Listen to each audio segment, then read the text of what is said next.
Dios los bendiga, soy el pastor Gilberto Gutiérrez de la Iglesia Bautista de México DF. Me da mucho gusto saludaros en este jueves 8 de mayo 2019. Libres del temor en nuestra serie, estamos en el devocional número 24. El temor a las tormentas. Seamos libres para caminar sobre las aguas. Dice Mateo 14:27. Pero enseguida Jesús les habló diciendo: Tened ánimo, yo soy, no temáis. En esta ocasión la orden de no temer surge en medio de una de las aventuras más hermosas que los discípulos pasaron con su maestro. Tal como él les había dicho, la vida del discipulado no está exenta de problemas, luchas, crisis, tormentas. Él jamás prometió una vida ausente de dificultades. Al contrario, les advirtió que tendrían situaciones difíciles, especialmente por atreverse a seguirlo. Nosotros tenemos la misma enseñanza de parte de Él. Él nunca nos ofreció una vida sin problemas, sin luchas, sin dificultades. Al contrario, dijo: en el mundo tendréis aflicción. Aunque también dijo: pero confiad, yo he vencido al mundo. Para comprender mejor este contexto del pasaje, leamos el pasaje completo. Leímos Mateo 14:27, pero vamos a leer el pasaje completo. Dice así a partir del 22.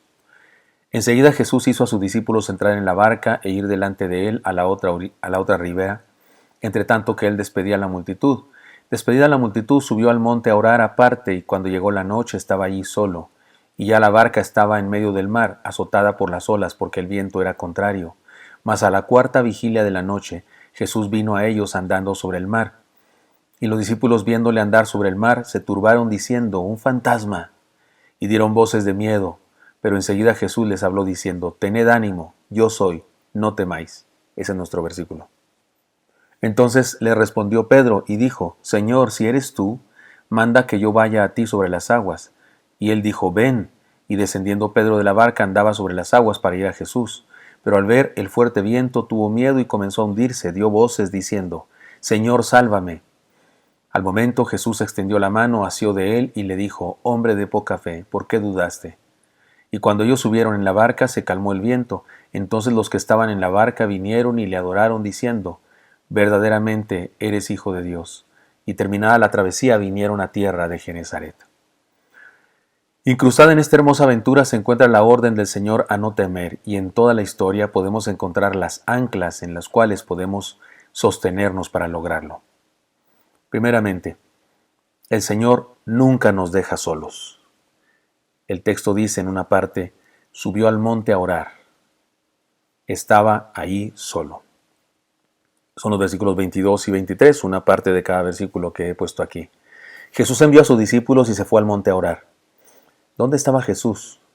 Estaba ahí solo, y los discípulos en medio del mar. El Señor sabía que ellos se iban a meter en problemas. El hombre tiene la tendencia para meterse en problemas, nosotros lo hacemos y todo el mundo lo hace, pero Dios permite que así sea para enseñarnos cosas importantes en medio de las aventuras de fe que experimentamos. El Señor dejó que ellos, los discípulos, llegaran al centro del mar de Galilea, lejos de la orilla, a la cuarta vigilia, que era la hora más oscura de la noche, por cierto, más o menos entre las 3 y 6 de la mañana. La controversia de nuestro corazón siempre es esta pregunta: si Él sabía que me iba a pasar esto, ¿por qué no lo evitó? No, es la pregunta, ¿no?, que tenemos siempre. ¿Por qué Dios permite esto? ¿Por qué no lo evita? Si sabía que sus discípulos se iban a meter en problemas, ¿por qué no lo evitó? Si así fuera, no daríamos un paso en la vida sin que el Señor nos interrumpiera, y en lugar de ser seres humanos ejerciendo nuestra voluntad y libre albedrío, seríamos marionetas, movidas por hilos. Además, Él utiliza nuestras circunstancias para enseñarnos a vivir. Y por si fuera poco, ¿puedes imaginar lo que está haciendo en el monte? ¿Qué estaba haciendo en el monte? El texto dice que fue a orar. Se los digo de inmediato, estaba orando por ellos. Así que ellos, en un sentido real, no estaban solos. Están en el mar, luchando con el viento que les es contrario. ¿Y qué estaba haciendo Jesús? El texto no lo dice, fue al monte a orar. ¿Y qué oraba? Por ellos, sin duda por ellos. Señor, enséñales, Señor, que puedan resistir, Señor, que sigan adelante, Señor, que nada los desanime, Señor, que te encuentren en medio de las tormentas, Señor, que aprendan y crezcan en su fe. En segundo lugar, el Señor siempre se manifiesta oportunamente. Jesús vino a ellos, dice el versículo 24, y el versículo 25 nos explica más de cómo sucedió esto. Él vendrá a ti, Él vendrá a mí, Él vendrá a nosotros, hermano. Él vendrá a nosotros en medio de la adversidad, en medio de los problemas, dolor, tribulación, enfermedad, etc. Hagámonos esta pregunta. ¿Por qué vino Jesús andando sobre el agua? ¿No era con el mar el problema que ellos tenían? O sea, su problema es con el mar, con las aguas, son contrarias. Y otra vez preguntémonos, ¿por qué vino Jesús andando sobre el mar? Dice que el mar les era contrario. El mar les era contrario y el viento y las olas rugían. Y él vino caminando sobre eso, sobre el mar. Vino caminando a pesar de esos vientos que les atemorizaban. ¿Nos damos cuenta de la enseñanza? Él tiene el control. A los seres humanos no nos gustan las adversidades, ni tampoco los problemas, pero nos hace bien experimentarlas. No nos gustan las tormentas, no las queremos experimentar, pero son las tormentas de la vida las que nos ponen a orar y nos hacen clamar a Dios como nunca antes. Si experimentamos una situación difícil y podemos resolverla, adelante, resolvámosla. Pero si nos damos cuenta que no podemos, solo seamos pacientes y esperemos. Él aparecerá caminando sobre las aguas de nuestra vida para ayudarnos.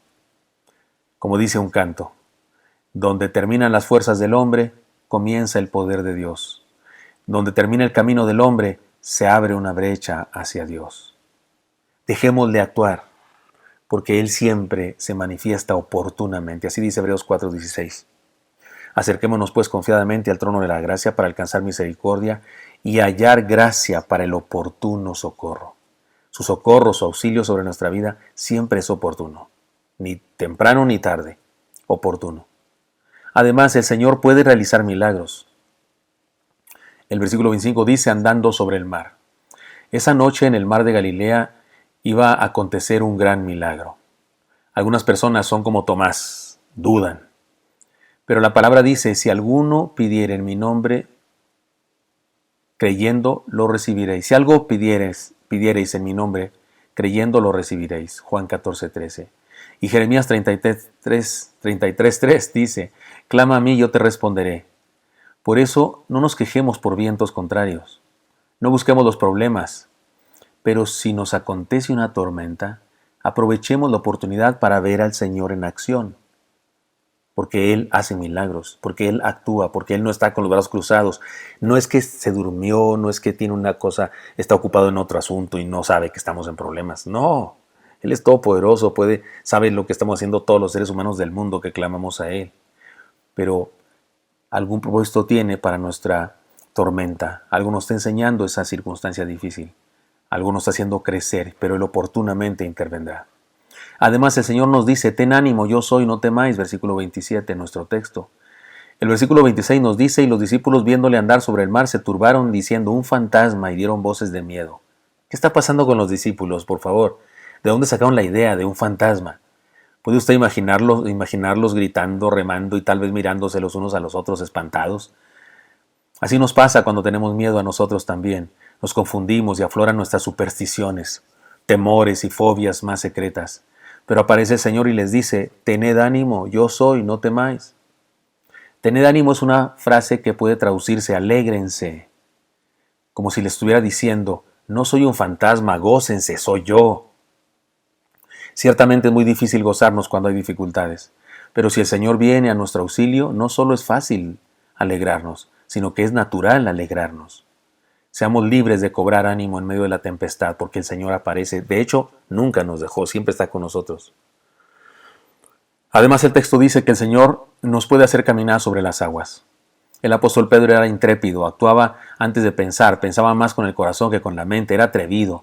Imaginémoslo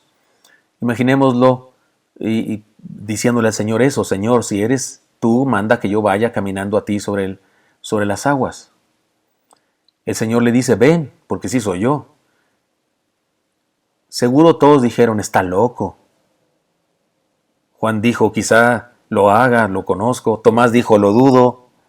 Me recuerda mucho a los cristianos de nuestro tiempo, que siempre dicen frases como estas. Esto no va a funcionar, vamos a fallar, nunca lo hemos hecho así. Sin embargo, hay que decirlo, Dios está buscando a alguien que se atreva a creer, que se atreva a realizar cosas de diferente manera, que se atreva a obedecerle. Dios está buscando a alguien que se atreva a bajarse de la barca y caminar sobre las aguas. Estoy hablando de alguien que se atreva a creer.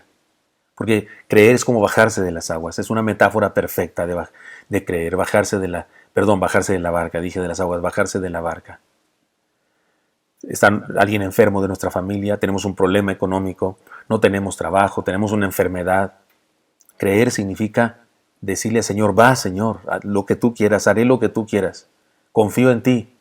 Cuando Pedro se baja del barco, se baja de su seguridad, se baja de lo que él entiende que es, pues, tener por lo menos los pies firmes en la madera. La madera se está moviendo porque está en el agua, pero la madera no hace que se traspase. La madera detiene los pies. La madera, los pies no pueden traspasarla como las aguas sí las puede traspasar un pie. Así que bajarse de la barca es bajarse de lo que consideramos que es seguro, lo que podemos ver y palpar.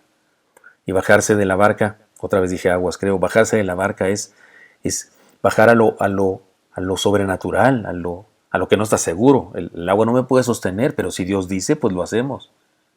Algunos incluso en su afán por contradecir la fe dicen, bueno, Pedro caminó, pero se hundió, ¿no? Y parece como que hasta gusto les da el fracaso de Pedro. Pero deben saber tres cosas. Número uno, Pedro caminó sobre las aguas, punto.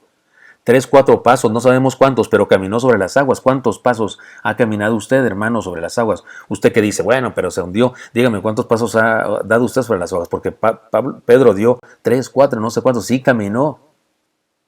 En segundo lugar, Pedro oró al Señor y el Señor lo levantó de nuevo y regresaron caminando a la barca. ¿O cómo usted cree que regresaron? ¿Pedro nadando de perrito y el Señor caminando sobre las aguas? Seguramente regresaron caminando sobre las aguas otra vez.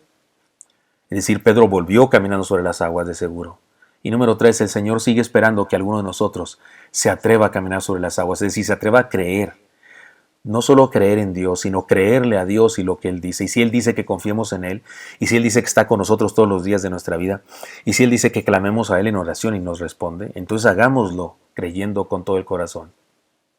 Mire, los huracanes que se forman en el Pacífico, soy de México, y soy del norte de México, en Chihuahua, el estado más grande de la República Mexicana, ya pegado a Estados Unidos.